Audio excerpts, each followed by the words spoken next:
আসসালামু আলাইকুম এভরিওয়ান, সবাইকে আমার ইউটিউব চ্যানেলে স্বাগতম। আজকে কোনো বাইক রিভিউ নিয়ে আমি আসিনি। আজকে মূলত আমি রিভিউ দেওয়ার জন্য আমি আসছি সাজেকে। আমার পিছনে দেখতে পারতেছেন মেঘ, এই মেঘের রাজ্যে আমি আসছি।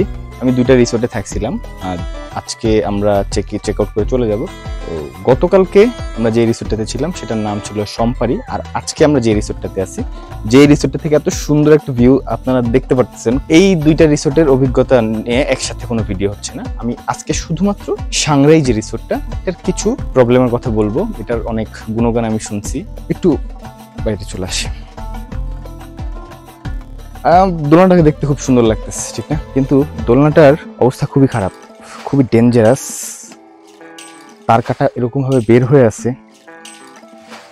5,000 টাকা করে পার ডে পার নাইটের জন্য নিচ্ছে, 5,000 টাকা করে। 5,000 টাকায় কি কি সার্ভিস দিচ্ছে সেটা আসলে জানা জরুরি। এই যদি হয় অবস্থা, মানে খুবই রিস্কি একটা জিনিস, খুবই রিস্কি। বসতে গেলে অনেক চিন্তা ভাবনা করে বসতে। অলরেডি আমাদের সাথে এক বন্ধুর হাত কেটে গেছে।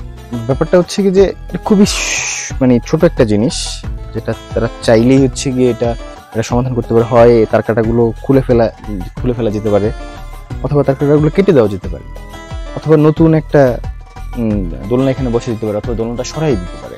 2 নম্বর ইস্যু হচ্ছে কি কাঠগুলোর অবস্থা খুবই খারাপ হয়ে গেছে, খুবই খারাপ হয়ে গেছে। মানে লিটারালি হাঁটতে গেলে কিছুটা ভয় লাগে। আর এই পাশের অবস্থা তো পুরো স্যাঁতসেঁতে,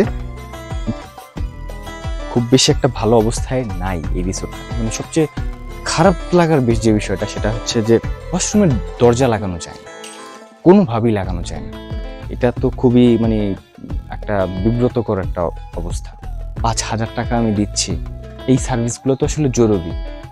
আর যে ইস্যুটা পাইছি সেটা হচ্ছে যে এখানে হচ্ছে গিয়ে টেবিল ফ্যান ইউজ করা হয়েছে।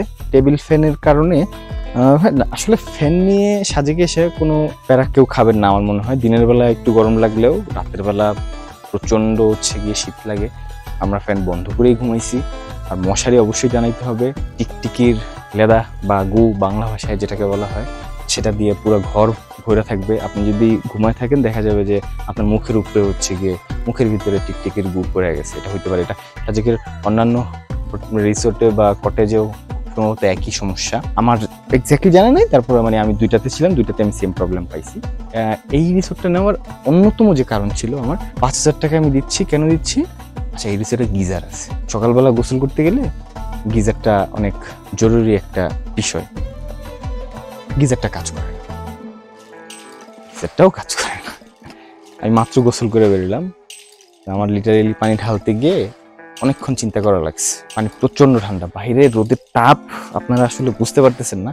বাইরের রোদের তাপ অনেক বেশি, বাট তারপরেও ভিতরে আমি যখন গোসল করতে গেছি প্রচন্ড প্রচন্ড ঠান্ডা পানি, প্রচন্ড ঠান্ডা পানি। একটু গিজার, একটু যদি আমি পানিটাকে একটু গরম করতে পারতাম আমার জন্য অনেক কমফোর্টেবল হইতো। যাই হোক, মানে এটা তো মানে ওনাদের সেলিং পয়েন্টগুলো যদি কেউ মানে পরিচর্যা না করে, এটা একটা ইস্যু। মানে রুম সার্ভিস বলতে ওনাদের আসলে মানে বিছানার চাদর, বালিশ, এগুলোর যে অবস্থা, এগুলো খুব খারাপ। এই সব বিষয়গুলো আসলে দেখা জরুরি। এমনিতে মানে আমি যদি পজিটিভ দিকের কথা বলি, view one of the best view, এটা আমার বলতেই হবে। দেখেন এখন বাজে প্রায় 7:30টার মতো, স্টিল নাও মেঘের খেলা দেখতে পাচ্ছি। আমরা সকাল থেকে বসে আছি, খালি এই সিনারি খালি দেখতেই আছি। তো মানে ভিউর দিক থেকে এই রিসোর্ট কোনোভাবেই হচ্ছে গিয়ে মানে খারাপ কোনো জায়গা না। আপনি প্রচণ্ড সুন্দর সুন্দর ভিউ পাবেন। আর রুমের ডেকোরেশনটাও খুব সুন্দর, ভালো লাগছে আমাদের অনেক। বাট ছোট ছোট কিছু ইস্যু যেগুলো হচ্ছে গিয়ে মানে একটু খারাপ লাগছে। আর আরেকটা বিষয়, যারা হচ্ছে গিয়ে পাহাড় বাইতে পারেন না, পাহাড় বাইতে একটু কষ্ট হয়, সিঁড়ি বাওয়ার কষ্টটাও যাদের আছে, তারা মনে হয় সাংরাইতে আসেন না। কারণ নামার সময় খুব আরামে নেমে যাবেন, উঠতে গেলে টায়ার্ড হয়ে যাবেন। মিনিমাম 5 মিনিট সময় লাগবে আপনার উপরে উঠতে, মানে মেন রাস্তায় যাইতে।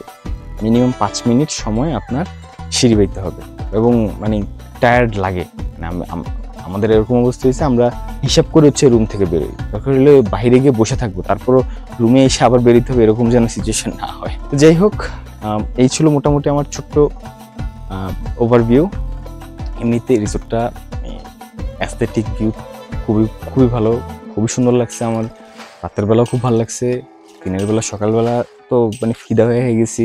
কিন্তু ছোট ছোট কিছু ইস্যু যেটা এই কর্তৃপক্ষ চাইলেই সমাধান করতে পারে, এবং এটাতে তাদের অনেক বেশি কস্ট যাবে না, এক্সপেন্স অনেক বেশি হবে না। তারা এই জিনিসগুলো যদি একটু মেনটেন করে তাহলে আমার মনে হয় যে কাস্টমার ফিডব্যাক আরও বেশি ভালো হবে। আচ্ছা, একটা জিনিস বলতে আমি ভুলে গেছি, সেটা হচ্ছে যে সাংলাই রিসোর্টে কমপ্লিমেন্টারি সকালের নাস্তা আছে, এবং নাস্তায় হচ্ছে গিয়ে খিচুড়ি আর পেঁয়াজের একটা ভর্তা দেয় সালাদ হিসেবে, সাথে ডিম ভুনা দেয়। তো আমি অন্যান্য সাজেকের যে হোটেলগুলো আছে বাহিরের, সেগুলোর থেকে খাবার আসলে অনেক ভালো, আমার খুব ভালো লাগছে খায়া। সাথে চা দিবে ওরা। তো সকালটা মানে নাস্তা হিসেবে অবশ্যই অনেক ভালো। ওয়ান অফ দ্য বেস্ট খিচুড়ি খাইছি, এটা আসলে মেনশন করতে ভুলে গেছি। আমার মতে হ্যাঁ রিকমেন্ডেড, কিন্তু এই জিনিসগুলো মাথায় রাখতে বেশি। Recommended only for views and room decoration, but room service not recommended. Thank you, দেখা হবে অন্য কোনো ভিডিওতে। আসসালামু আলাইকুম।